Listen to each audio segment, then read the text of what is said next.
भगवते वासुदेवाय। हरे कृष्णा। आप सभी को सुबह का सादर प्रणाम। एक बार फिर से आप सभी के समक्ष उपस्थित हूँ भगवान श्री कृष्ण का वो गीता उपदेश लेकर के, जिसके रस का पान करने से हमारे जीवन में वो पवित्रता, वो सुकून, वो सफलता, जीवन के हर प्रश्नों के जवाब हमें मिल जाते हैं, जिसकी तलाश हमें पूरी ज़िंदगी रहती है, लेकिन हम उसको ढूंढ नहीं पाते। श्री कृष्ण भगवान के मुखार बिंद से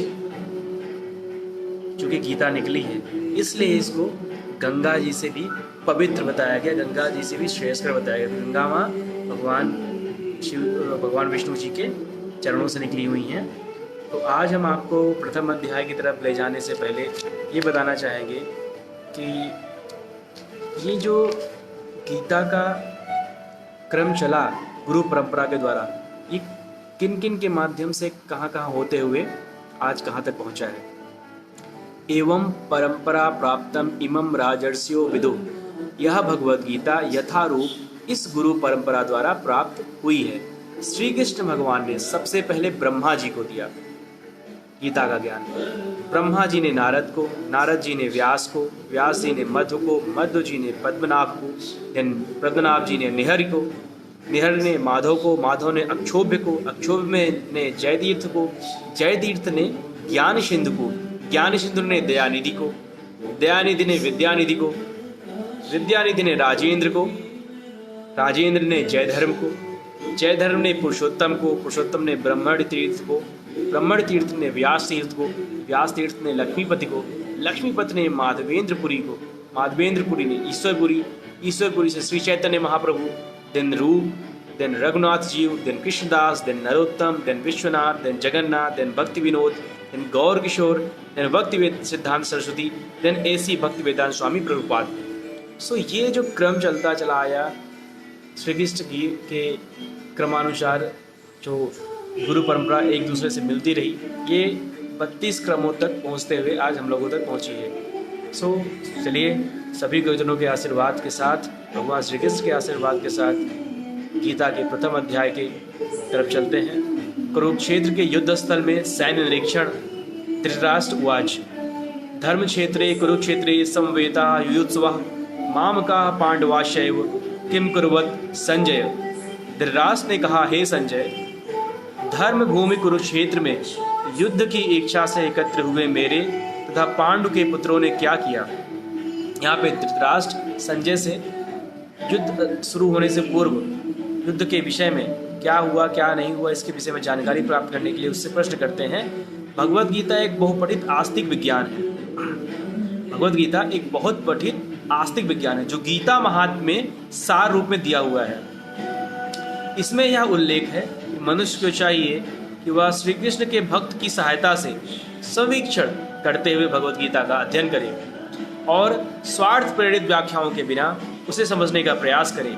अर्जुन ने जिस प्रकार से साक्षात भगवान कृष्ण से गीता सुनी और उसका उपदेश ग्रहण किया, इस प्रकार की स्पष्ट अनुभूति का उदाहरण भगवद गीता में ही है। यदि उसी गुरु परंपरा से निजी स्वार्थ से प्रेरित हुए बिना किसी को भगवद गीता समझने का सौभाग्य प्राप्त हो, तो वह समस्त वैदिक ज्ञान तथा विश्व के समस्त शास्त्रों के अध्ययन को पीछे छोड़ देता है। पाठक को भगवद गीता में न केवल अन्य शास्त्रों की सारी बातें मिलेंगी, अभी तो ऐसी बातें भी मिलेंगी जो अन्यत्र कहीं उपलब्ध नहीं है। यही गीता का विशिष्ट मानदंड है। स्वयं भगवान श्री कृष्ण द्वारा साक्षात उच्चरित होने के कारण यह पूर्ण आस्तिक विज्ञान है।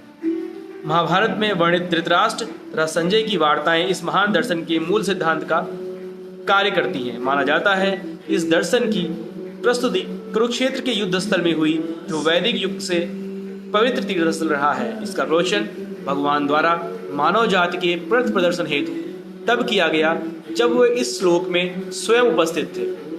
धर्म क्षेत्र शब्द सार्थक है, क्योंकि कुरुक्षेत्र के युद्ध स्थल में अर्जुन के पक्ष में श्री भगवान स्वयं उपस्थित थे। कौरवों का पिता धृतराष्ट्र अपने पुत्रों की विजय की संभावना के विषय में अत्यंत संदिग्ध था। अतः इसी संदेह के कारण उसने अपने सचिव से पूछा, उन्होंने क्या किया। वह आश्वस्त था कि उसके पुत्र तथा उसके छोटे भाई पांडु के पुत्र कुरुक्षेत्र की युद्ध भूमि में निर्णयात्मक संग्राम के लिए एकत्र हुए हैं, फिर भी उसकी जिज्ञासा सार्थक है। वह नहीं चाहता था कि भाइयों में कोई समझौता हो, अतः वह युद्ध भूमि में अपने पुत्रों की नियति के विषय में आश्वस्त होना चाह रहा था। क्योंकि इस युद्ध को कुरुक्षेत्र में लड़ा जाना था, जिसका उल्लेख वेदों में स्वर्ग के निवासियों के लिए भी तीर्थ स्थल के रूप में हुआ है, अतः धृतराष्ट्र अत्यंत भयभीत था कि इस पवित्र स्थल का युद्ध के परिणाम पर न जाने कैसा प्रभाव पड़े। उसे भली भांति ज्ञान था कि उसका प्रभाव अर्जुन तथा पांडु के अन्य पुत्रों पर अत्यंत अनुकूल पड़ेगा, क्योंकि स्वभाव से वे सभी पुण्यात्मा थे। संजय श्री व्यास का शिष्य था, अतः उनकी कृपा से संजय धृतराष्ट्र के कक्ष में बैठे बैठे कुरुक्षेत्र के युद्ध स्थल का दर्शन कर सकता था। इसीलिए धृतराष्ट्र ने उससे युद्ध स्थल की स्थिति के विषय में पूछा। पांडव तथा धृतराष्ट्र के पुत्र दोनों ही एक वंश से संबंधित हैं, किंतु यहाँ पर धृतराष्ट्र के वाक्य से उसके मनोभाव प्रकट होते हैं। उसने जानबूझकर अपने पुत्रों को कुरु कहा और पांडु के पुत्रों को वंश के उत्तराधिकार से विलग कर दिया। इस प्रकार पांडु के पुत्रों अर्थात अपने भतीजों के साथ धृतराष्ट्र की विशिष्ट मनहा स्थिति समझी जा सकती है। जिस प्रकार धान के खेत से अवांछित पौधों को उखाड़ दिया जाता है, उसी प्रकार इस कथा के आरंभ से ही ऐसी आशा की जाती है कि जहां धर्म के पिता श्री कृष्ण उपस्थित हो, वहां कुरुक्षेत्र रूपी खेत में दुर्योधन आदि धृतराष्ट्र के रूपी पुत्र रूपी अवांछित पौधों को समूल नष्ट करके युधिष्ठिर आदि नेता धार्मिक उद्देश्यों की स्थापना की जाएगी। यहाँ धर्म क्षेत्र तथा कुरुक्षेत्र शब्दों की उनकी ऐतिहासिक तथा वैदिक महत्ता के अतिरिक्त यही सार्थकता है। पहले श्लोक में यहाँ पे यही महत्वपूर्ण बात बताई गई कि भगवान श्री कृष्ण की गीता में आपको सभी धर्म वेद ग्रंथों का उस सब कुछ का एक सार मिल जाएगा और बहुत सी ऐसी बातें भी सीखने को मिलेंगी जो अन्यत्र कहीं आपको नहीं मिलेंगी। इस प्रथम श्लोक में जो एक लालसा है धृतराष्ट्र के अंदर युद्ध भूमि में की जानकारी लेने की, क्योंकि उसको कहीं एक डर था, क्योंकि वो युद्ध भूमि जो है कुरुक्षेत्र बहुत ही धर्मस्थली मानी गई है, देवताओं की भी बहुत पूज्य स्थली मानी गई है। उनको डर था क्योंकि पुण्य आत्माएं हैं अर्जुन और उसकी सारे भाई, कहीं ऐसा ना हो कि युद्ध का परिणाम अर्जुन की तरफ हो जाए या युद्ध हो ही ना।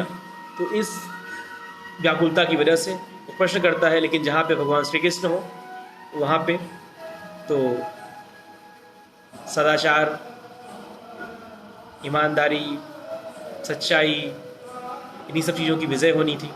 सो उसी का आरंभ होता है। सो अगले श्लोक में, दूसरे श्लोक में, अन्य श्लोक में धीरे धीरे क्या होगा, बहुत खूबसूरत यात्रा शुरू हो रही है।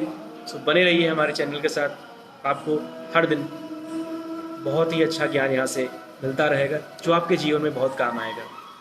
मेरा एक छोटा सा प्रयास हमारे सभी भारतवासियों के लिए, सभी पृथ्वी के हमारे भाई बंधुओं के लिए, हमारी माताओं बहनों के लिए जो मैं एक प्रयास स्टार्ट किया है, इसको आप सभी लोग देखिए, सुनिए, शेयर कीजिए और इसका अनुकरण कीजिए। हरे कृष्णा कृष्णा कृष्णा हरे हरे, हरे राम राम राम हरे हरे। ओम नमो भगवते वासुदेवाय। आज का दिन आप सभी के लिए मंगलकारी हो, कल्याणकारी हो, इसी मंगल कामना के साथ ओम नमो भगवते वासुदेवाय। सादर प्रणाम।